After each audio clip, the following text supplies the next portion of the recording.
Le jardin dans les sociétés traditionnelles et dans nos villages méridionaux est un espace de culture intensive. À ce titre, il fournit une bonne part de l'alimentation de la maisonnée paysanne. Ici, à Valiguière, l'aspect médiéval des jardins demeure, pour une part tout au moins. C'est cette enfilade de jardins, en contrebas du village, qui est sustenté, le village avec les terres à blé qui dominaient le finage alentour.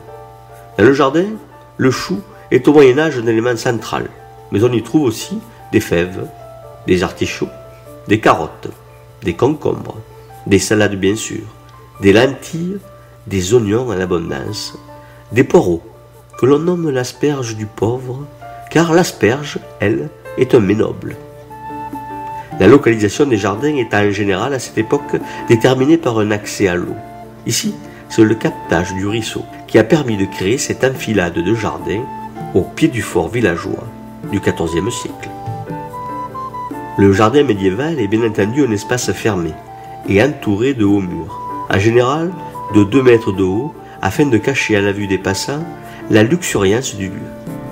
Dans le notariat de l'époque moderne, on trouve dans les arrendements, entendez, les baux de métayage ou de fermage, des détails supplémentaires dont on peut penser qu'ils étaient déjà usités dès le Moyen-Âge, comme cette disposition qui enjoint le contractant à faire pousser des ronces contre les murs extérieurs pour en garnir le sommet et ainsi rendre le franchissement moins envisageable.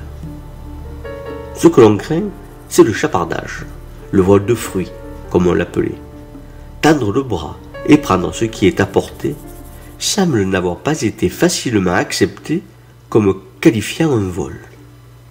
Les coutumes des villages appuient parfois tellement sur cet interdit qu'on comprend en creux que la chose semble difficile à réprimer. D'ailleurs, dans certains contrats de location, où le rentier et le preneur se partagent les fruits, est parfois stipulé que le preneur pourra prendre tous les fruits des arbres fruitiers qu'il pourra attraper en tendant le bras. Clause étonnante, n'est-ce pas? Sauf qu'on peut la lire comme la reddition complète du rentier, persuadé que ces fruits-là échapperaient au partage final.